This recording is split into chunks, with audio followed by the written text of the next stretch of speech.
மண்டியிடா மானம் இன்னைக்கு என்ன ஆயிடுச்சுன்னா, ஐயா உங்களை மாதிரி உண்டா அப்படின்னு சொல்லி வருண்குமார் அவர்களை டிஐஜி ஆகக்கூடிய திறமையாளர், அப்பேற்பட்ட நல்லவர் அப்படின்னு சொல்றாருன்னா மானம் என்ன ஆயிடுச்சு? மண்டிட்டுடுச்சு இல்லையா?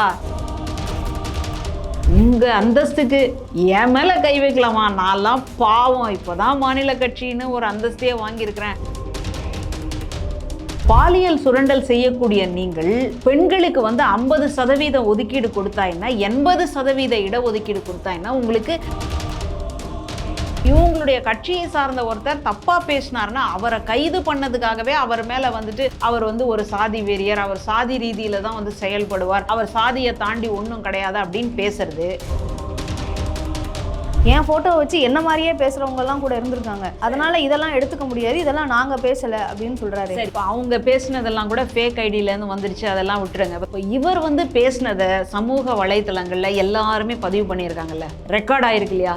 அதை நம்மளே கேட்குறோம் இல்லையா? அப்போ அதுக்கு என்ன சொல்ல போகிறாங்க?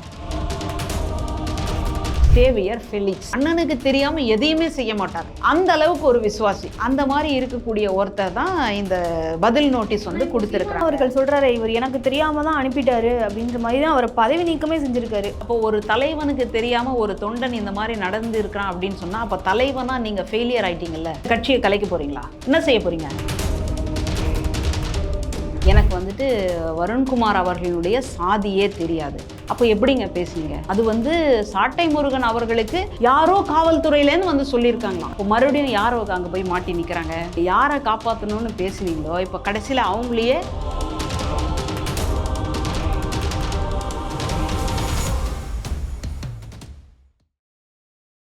வகை தமிழ் நேயர்களுக்கு வணக்கம். இன்று நம்ம நேர்காணலில் நம்மோடு இணைந்திருக்கிறார் பேராசிரியர் மஞ்சுளா அவர்கள். வணக்கம். வணக்கம். எஸ்பி வருண்குமார் அவர்களுக்கு நாம் தமிழர் கட்சியிலிருந்து கொலை மிரட்டல்கள் போகிறதா சொல்கிறாங்க. அதற்கான காரணம் என்ன? நாம் தமிழர் கட்சிக்கும் எஸ்பி வருண்குமார் அவர்களுக்கும் என்ன பிரச்சனை? எஸ்பி வருண்குமார் அவர்கள் அரசாங்க ரீதியில் ஒரு மிகப்பெரிய பாதுகாவலராக காவல்துறையில் இருக்கிறார். நாம் தமிழர் கட்சிக்கான அடையாளம் என்ன? இப்போ தான் சமீபத்தில் நடந்த ஒரு தேர்தலின் வழியாக ஒரு மாநில கட்சியான ஒரு அங்கீகாரம் அவங்களுக்கு கிடைச்சிருக்கு. ஆனால் இந்த அங்கீகாரம் கிடைக்கிறதுக்கு முன்னாடி அவங்க என்னெல்லாம் செஞ்சுருக்கிறாங்க அப்படின்ற அந்த வரலாறை கொஞ்சம் திரும்பி பாருங்கள். என்ன பேசுகிறாங்க? நாங்கள் தமிழ் தேசியத்துக்காக வந்தவர்கள். இந்த தமிழ் தேசியம் அப்படின்னு சொன்ன உடனே இந்த இளைஞர்கள் பட்டாளம் இருக்குது பாருங்களேன், நல்லா முறுக்கேறிய இளைஞர்கள், அப்படியே மீசையெல்லாம் முறுக்கிக்கிட்டு இருக்கிறவங்க, அவங்களுக்கு அந்த தமிழ் தேசியம்னு உடனே நரம்பெல்லாம் அப்படியே பொட்டைக்கும், பட்ட பட்ட பட்ட பட்டன்னு. அந்த மாதிரி இருக்கக்கூடிய இளைஞர் கூட்டத்தை சரியாக குறி வைக்கிறாரு. அந்த இளைஞர் கூட்டம்லாம் அண்ணான்னு போயிடுறாங்க. அந்த மாதிரி வந்த இளைஞர்களை இவர் சரியாக வழி நடத்தினாரா? இப்போது அவ்வளோ பேர் கிளம்பி வந்தாங்க இல்லையா, தம்பிங்க, அத்தனை தம்பிங்க.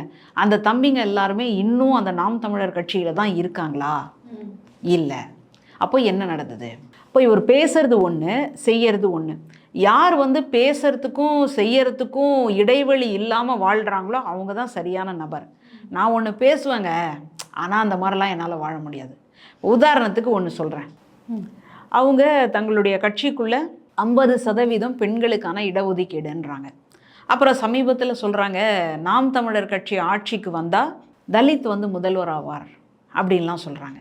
சரி, இப்போ முதல் இதை எடுத்துக்கோங்களேன். 50% பெண்களுக்காக இடஒதுக்கீடு. ஓகே, தேர்தல் சமயங்களில் எத்தனை தொகுதிகள் இருக்கோ அதில் பாதி தொகுதிகள் பெண்கள் தான் நின்னாங்க. சரி, ஆனால் நடிகை விஜயலட்சுமி அப்படின்னு சொல்லக்கூடிய ஒரு பெண்மணி இதே நாம் தமிழர் கட்சியினுடைய தலைவர், ஒருங்கிணைப்பாளர் சீமான் அவர்கள் மேலே வைக்கக்கூடிய குற்றச்சாட்டு என்ன குற்றச்சாட்டு?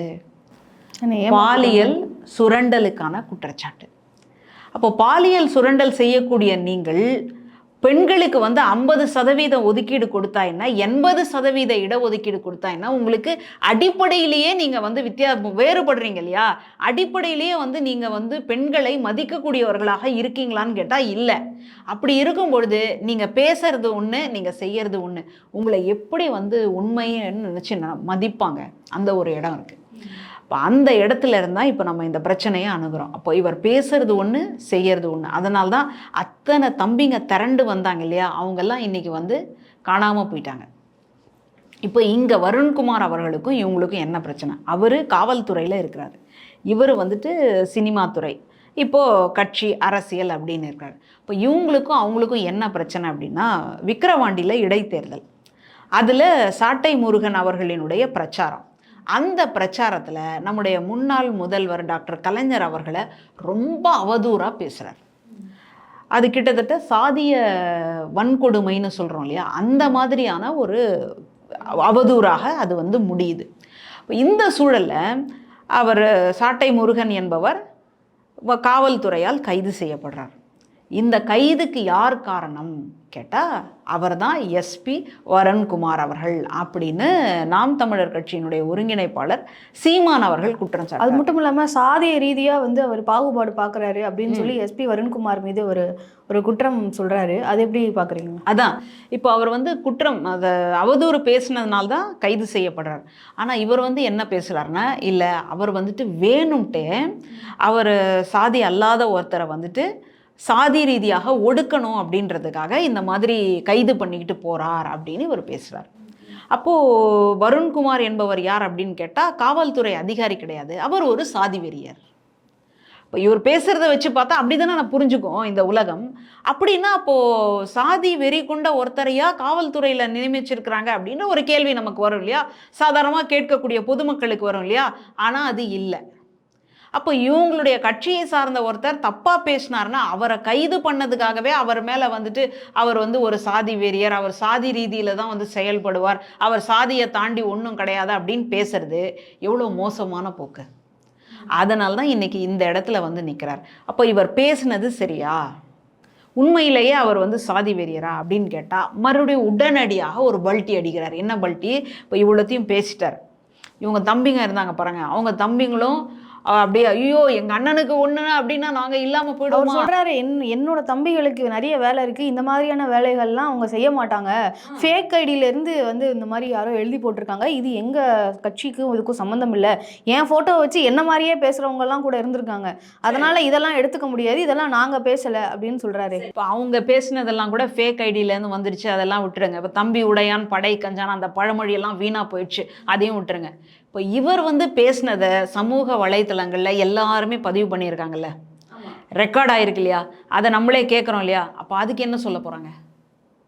இப்போ இதை தவிர இன்னும் வருண்குமார் அவர்களுடைய குடும்பத்தை சார்ந்த நபர்கள் மீதும் மோசமாக பேசுறது, கேவலமாக திட்டுறது, பெண்கள் மேலே ரொம்ப அசிங்கமாக பேசுறது, இது எல்லாத்தையும் பண்ணிகிட்டு இருந்திருக்காங்க. அதனால் இப்போ அவர் என்ன பண்ணாருன்னா சட்ட ரீதியாக ஒரு நோட்டீஸ் சம்மன் வந்துடுச்சு. ஒரு சட்ட ரீதியில் இருக்கக்கூடிய ஒரு நபர் சட்ட ரீதியாக எப்படி அணுகணும் அப்படின்றத பார்த்து இவர் கொடுத்துட்டார் இல்லையா. இப்போ அதுக்கு பதில் நோட்டீஸ் கொடுக்கணும், பதில் வந்து கொடுக்கணும். அப்போ யார் கொடுக்கணும்? இப்போ என் மேலே ஒரு அவதூறு வருது அப்படின்னா, எனக்கு வந்து ஒரு சம்மன் வருது அப்படின்னா, அப்போ யார் கொடுக்கணும்? சீமான் அவர்கள். நான் தான், நீங்கள் தான் கொடுக்கணும். அப்போ இப்போ வந்துட்டு சீமான் அவர்கள் மேலே தான் இந்த அவதூறு வந்திருக்கு, அப்போ அவர் தான் வந்துட்டு கொடுக்கணும்.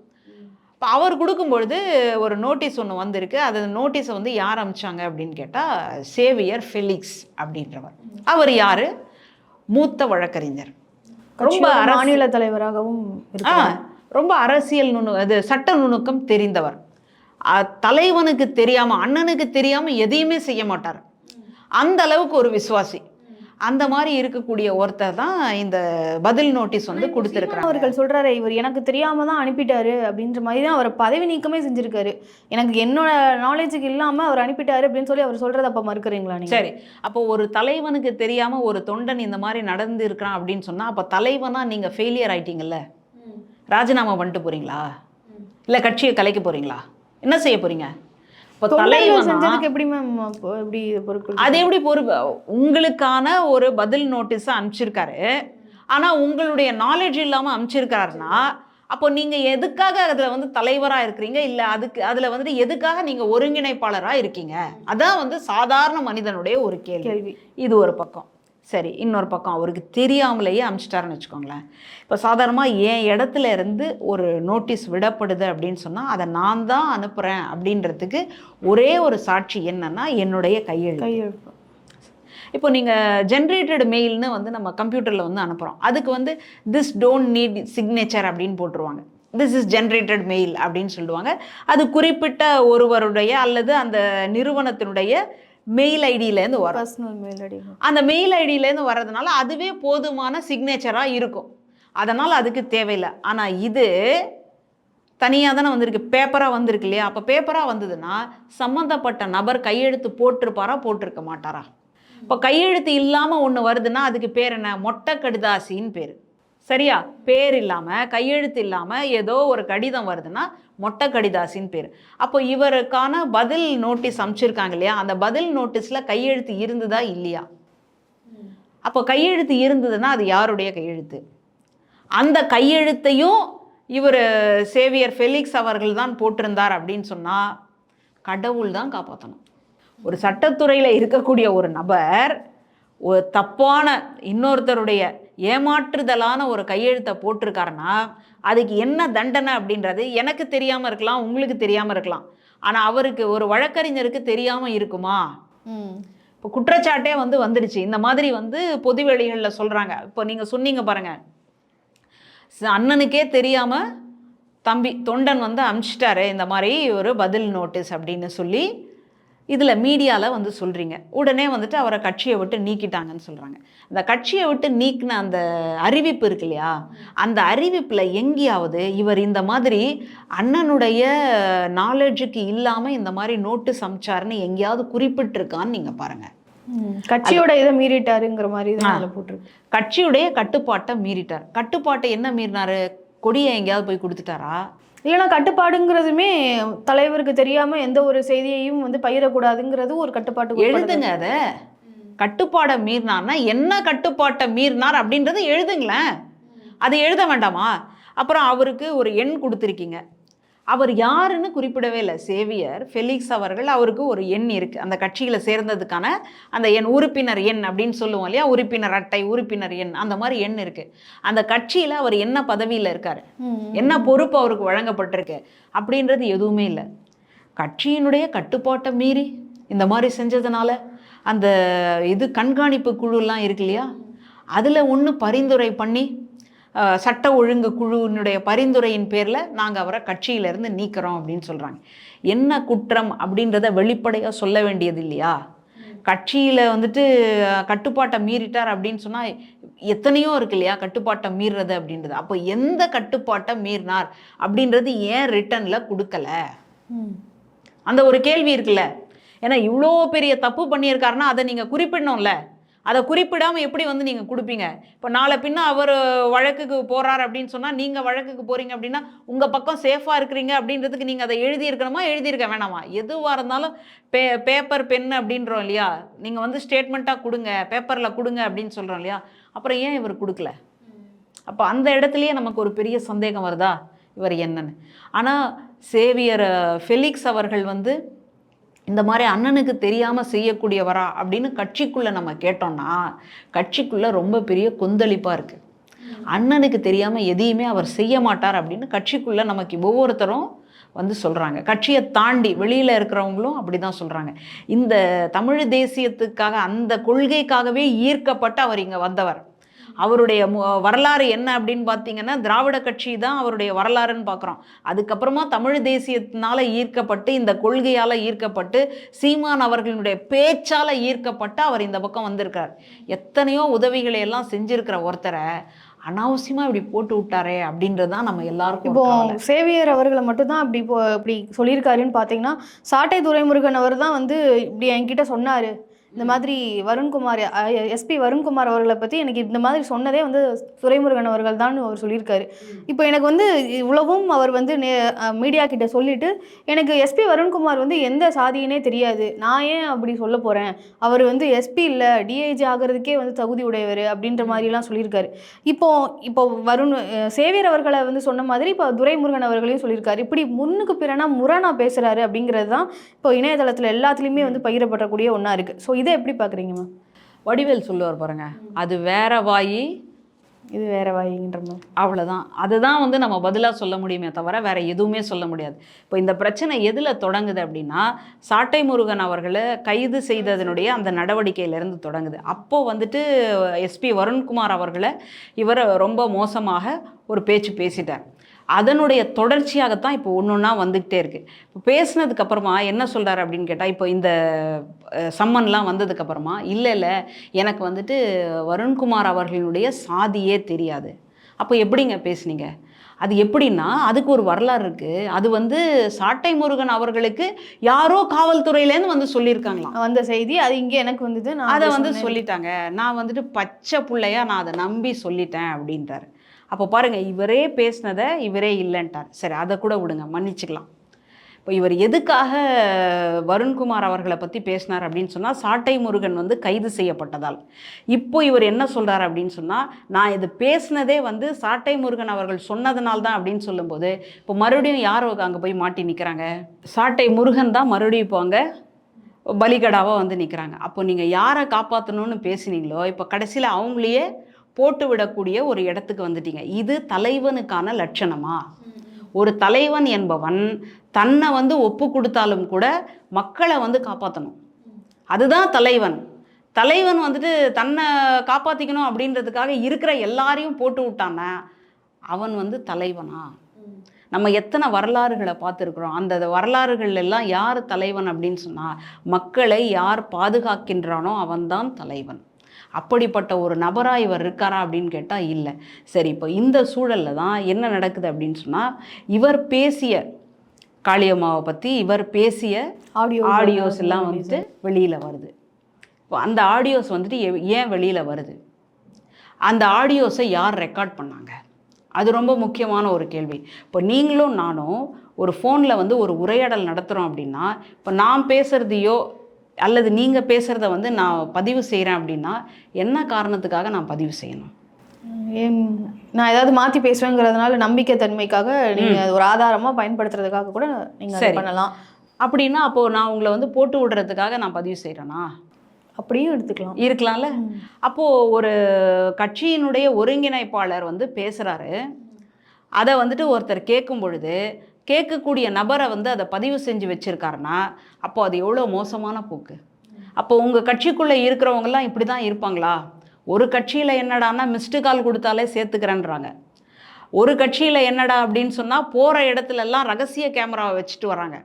வீட்டில் எதுவுமே செய்ய முடியல அப்படின்ற மாதிரி ஒரு கட்சியில் வந்து நடந்து. எந்த கட்சியை மேம் சொல்கிறீங்க? உடச்சி பேசிடுங்க. உடச்சே பேசிடலான்றீங்களா? இப்போ பாருங்கள், பாஜகவில் பார்த்தீங்க அப்படின்னு சொன்னால், அங்கங்கே ரகசிய கேமராவை எடுத்துகிட்டு வந்துட்டு யார் யார் என்னென்ன பண்ணாங்க அப்படின்றத போட்டு இன்றைக்கி பொது வெளிகளில் போட்டு உடச்சி, அந்த பாஜகவில் வந்துட்டு மூத்த தலைவர்களாக இருந்தவங்கெல்லாம் இன்றைக்கி எங்கடா இருக்கிறாங்க அப்படின்ற மாதிரியான ஒரு நிலைமைக்கு மாநில தலைவர் அவர்கள் கொண்டு வந்து விட்டுட்டார் அப்படின்றது நம்ம பரவலாக செய்திகளில் பார்க்குறோம். இப்போ இந்த சூழலில் ஒரு கட்சியினுடைய ஒருங்கிணைப்பாளர் வந்து ஒரு அலைபேசியில் வந்து உரையாடல் நடத்தும் பொழுது அந்த உரையாடலை பதிவு செய்கிறாங்க அப்படின்னா, அப்போ என்ன காரணம்? அதையெல்லாம் பார்க்கறத விட்டுட்டு அது வந்துட்டு வெளியில் வந்துடுச்சே அப்படின்னு சொல்லி குய்யோ முறையோன்னு கத்துறதுல என்ன நன்மை இருக்க முடியும்? இப்போ சீமான் அவர்கள் வந்து சாதிய ரீதியாக வந்து வருண்குமார் அவர்கள் மீது வந்து ஒரு குற்றம் சுமத்தினார். அதே மாதிரி பார்த்தீங்கன்னா திமுகவுக்கு வந்து வேலை செய்யக்கூடிய ஒரு காவலராக தான் இவர் இருக்காரு அப்படின்றும் சொல்கிறாங்க. ஸோ அதை எப்படி பார்க்குறீங்க? அந்த ஸ்டேட்மெண்ட் எப்படி பார்க்குறீங்க? அதாவது இவங்க கட்சியில் இருக்கக்கூடிய நபரை மீது ஒரு சட்ட நடவடிக்கை எடுத்துட்டா உடனே என்ன சொல்கிறதுனா, ஆளும் கட்சிக்கு ஆதரவாக செயல்படுறது அல்லது வந்துட்டு சாதி ரீதியாக செயல்படுறது அப்படின்னு சொல்கிறது. அப்போ வேறு கட்சியில் இருக்கக்கூடிய யார் மேலேயாவது சட்ட நடவடிக்கை எடுத்தால் அப்போ வந்துட்டு சரியாக செயல்படுறாங்க அப்படின்னு சொல்லுவாரா? என்னன்னே தெரியல. இவரே வந்துட்டு சொல்கிறார், மறுபடியும் அந்த பதில் மனு கொடுத்துருந்தார் இல்லையா, அதில் வந்து சொல்கிறாரு அறிக்கையில், இப்போ நாங்கள்லாம் பாருங்கள், நாங்கள்லாம் வந்துட்டு போராட்டம் நடத்துகிறோம் அல்லது வந்து ஒரு நிகழ்ச்சி நடத்தும்போது காவல்துறை எந்த அளவுக்கு வந்துட்டு தங்களுடைய ஒத்துழைப்பையும் ஆதரவையும் கொடுக்குறாங்க அப்படின்னு வெக்கமே இல்லாமல் அதில் எழுதி வச்சுருக்காரு. ஆமாம், 8 மணி நேரம் அவங்களோட வேலை நேரத்தை பற்றி கூட நான் பேசியிருக்கேன்னு சொல்லியிருக்காரு. அது வேலை நேரத்தை பேசி நான் வந்துட்டு உங்களுக்கான பாதுகாவலனாக இருக்கிறேன் அப்படின்னு தன்னை வந்துட்டு எஸ்டாப்ளிஷ் பண்ணிக்கிறார். நான் அந்த இடத்த சொல்லலை. இவங்க வந்து கூட்டம் நடத்தும்போது அதுக்கு வந்து பாதுகாப்பாக இருக்கிறாங்க இல்லையா, அதையும் நீங்கள் பேசுகிறீங்க இல்லையா? காவல்துறையில் இருக்கக்கூடியவங்க இந்த மாதிரி இருக்கிறாங்கன்னு பேசுகிறீங்களே, அப்புறம் எப்படி அவர் வந்துட்டு திமுகவுக்கு ஆதரவாக செயல்படுறாருன்னு எப்படி பேசுவீங்க? அப்போ திமுகவுக்கு ஆதரவாக செயல்படுறாருன்னா நீங்கள் போடக்கூடிய கூட்டங்கள் எல்லாத்தையும் ரத்து தானே பண்ணியிருக்கணும். அந்த மாதிரியெல்லாம் நடக்கலைல்ல. அப்புறம் எதுக்கு தேவையில்லாமல் இஷ்டத்துக்கு வாயில் வந்ததையெல்லாம் வளர்றது அப்படின்றது கொஞ்சம் கூட சரியில்லை. நம்ம வீட்டுக்குள்ளேயே பார்த்தோம்னா 2 பிள்ளைங்க இருக்கிற வீட்டில் ஒன்று என்ன சொல்லும் அப்படின்னு சொன்னால், உனக்கு பையன்தான் பிடிக்கும், அதனால் பையனுக்கு நீ நிறைய வாங்கி கொடுத்துட்ட அப்படின்னும் பொண்ணு வந்துட்டு ஏதாவது பொண்ணு மேலே தப்பு சொல்லணும் அப்படின்னு சொன்னால் பையன் என்ன சொல்லுவான்னா, உனக்கு வந்து பொண்ணு தான் வந்து செல்லம், அதனால் நீ எல்லாத்தையும் வாங்கி கொடுத்துட்டேன். கடைசியில் நம்ம 2 பேருக்குமே ஒன்றா தான் கொடுத்துருப்போம். ஆனால் பேசுறது இந்த மாதிரியே பேசுவாங்க. அந்த மாதிரி தான் இன்னைக்கு வந்துட்டு கொஞ்சம் கூட பக்குவம் இல்லாமல், கொஞ்சம் கூட வந்து ஒரு முதிர்ச்சி இல்லாமல் இந்த மாதிரி பேசிக்கிட்டு இருக்காரே தவிர இதில் எந்த விதமான முகாந்தரமும் கிடையவே கிடையாது. இப்படி தான் வந்துட்டு இவருடைய பேச்சே, இவருடைய போக்கே இருக்குது. ஏதாவது ஒரு விஷயத்தில் இவர் சொன்ன மாதிரி நடந்துகிட்டு இருக்காரா? ஏதாவது ஒன்றாவது இவரை வந்துட்டு தலைவன்னு வச்சு கொண்டாடுற இடத்துல இருக்கா?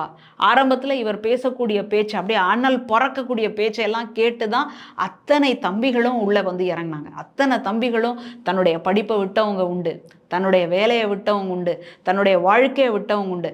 அவங்களுடைய வாழ்க்கைக்கெல்லாம் இவர் என்ன தீர்வு சொல்ல போகிறாரு இல்லையா? ஒரு கட்சியினுடைய தலைவர் மேலேயே பாலியல் புகார்லாம் வருது, பாலியல் சுரண்டல் ரீதியான வழக்குகள்லாம் வருது அப்படின்னா இவர் எப்படிப்பட்ட ஒரு நபராக இருப்பார்? அப்போ அதுக்கெல்லாம் என்ன சொன்னாங்க? அதுக்கெல்லாம் அவங்க தொண்டர்கள் என்ன பண்ணாங்க? அந்த குறிப்பிட்ட அந்த நடிகையின் மேலே, நடிகை விஜயலட்சுமி மேலே பல்வேறு தாக்குதலை நடத்தினாங்க இல்லையா? அந்த மாதிரியாக தான் இன்றைக்கி வந்து இவர் கட்சியை வந்து வளர்த்து வச்சுருக்கார். கடைசியில் என்ன சொல்லிட்டாரு? அவங்கெல்லாம் ஃபேக் ஐடி, அவங்கெல்லாம் நாம் தமிழர் கட்சியே இல்லை அப்படின்னு சொல்லி ஒரு அறிக்கையை கொடுத்துட்டார். சரி, அதெல்லாம் கூட ஒழிஞ்சு போட்டோம். நீங்கள் பேசுனதுக்கு என்னங்க பண்ண போகிறீங்க? அதைத்தான் வந்து அந்தர் பல்ட்டி அடித்து இப்போ என்ன சொல்லிட்டாருன்னா, ஐயோ நீங்கள் இந்த பதவியில் இன்னும் நீங்கள் டிஐஜிலாம் வர வேண்டியது இருக்குது அப்படின்னு சொல்லிட்டு உங்கள் அந்தஸ்துக்கு என் மேலே கை வைக்கலாமா? நான்லாம் பாவம், இப்போ தான் மாநில கட்சின்னு ஒரு அந்தஸ்தையே வாங்கியிருக்கிறேன் அப்படின்ற துணி தான் அங்கே வருது. இதைத்தான் சமூக ஊடகம் முழுக்க ட்ரோல் பண்ணி எடுத்துட்டான். இப்படி பேசுனீங்களே, அதுலேயும் அந்த இதை பார்க்கணுமே நீங்கள் தலைப்பில், மண்டியிடா மானம். மண்டியிடா மானம் இன்னைக்கு என்ன ஆயிடுச்சுன்னா, ஐயா உங்களை மாதிரி உண்டா அப்படின்னு சொல்லி வருண்குமார் அவர்களை, அவருடைய அந்த செயல்பாடுகளை, இப்போ தானே திமுகவுக்கு ஆதரவாளர்னு பேசினார் இல்லையா? ஆனால் இப்போ என்ன சொல்கிறார் அப்படின்னு சொன்னால், டிஐஜி ஆகக்கூடிய திறமையாளர், அப்பேற்பட்ட நல்லவர் அப்படின்னு சொல்கிறாருன்னா அப்போ என் மானம் என்ன ஆயிடுச்சு? மண்டிட்டுடுச்சு இல்லையா? இதைத்தான் இன்னைக்கு வந்து பேசிக்கிட்டு இருக்கிறாங்க. இதுதான் இன்னைக்கு பேசு பொருளாக இருக்கின்றது. ஒரு தலைவர் இந்த மாதிரி நடந்துக்கலாமா? ஒரு தொண்டர் அந்த மாதிரி இருந்தாருன்னா அந்த தொண்டரை நீங்கள் வழி நடத்தணும். அப்படிப்பட்ட தொண்டரை நீங்கள் என்ன பண்ணுறீங்கன்னா இந்த மாதிரி வந்துட்டு மாற்றி நல்லவங்களெல்லாம் வந்துட்டு கட்சியை விட்டு வெளியேற்றுறீங்க. கடைசியில் யார் இருப்பாங்க கட்சிக்குள்ளே? இப்போ உங்களுக்காக உயிரை கொடுக்கக்கூடிய ஒருத்தரை, சேவியர் ஃபெலிக்ஸ் அவர்களை உங்கள் ஒப்புதலோடு தான் அவர் வந்து அந்த பதில் மனுவையே அனுப்பிச்சிருப்பார், அந்த இதையே. ஆனால் அதை கூட வந்துட்டு நீங்கள் என்னவா சொல்லிட்டீங்கன்னா உங்களை பாதுகாக்கிறதுக்காக நீங்கள் போட்டு விட்டீங்க. ஒரு தடவை இந்த விருதுநகரில் நினைக்கிறேன் இல்லையா, அப்போது வந்துட்டு தன்னுடைய வேட்பாளரை நிறுத்தும் பொழுது அந்த வேட்பாளரை வந்து உறுதிமொழியை படிக்க சொன்னாங்க. உறுதிமொழியை படிங்கன்னா அவர் அப்படியே பேன்றாரு. என்னடா ஒருவேளை பேச முடியாத தோழரா அப்படின்னு பார்த்தா, எனக்கு தமிழ் தெரியாதுங்க, படிக்க வராதுங்க. ஆனால் இவர் என்ன சொல்கிறாருன்னா, தமிழ்நாட்டில் தமிழன் தான் வந்து ஆளணும். இந்த தமிழன் வந்து ஆண்டு என்ன செய்ய போகிறான்? அவனுக்கு தமிழ் எழுதவும் படிக்க தெரியாதான், படிக்கவும் தெரியாதான். அப்போ இவன்லாம் வந்துட்டு தமிழ்நாட்டில் என்ன மாதிரியான நபர்? நம்ம பொதுவாக வந்து தனி மனித தாக்குதல் நடத்துவது இல்லை.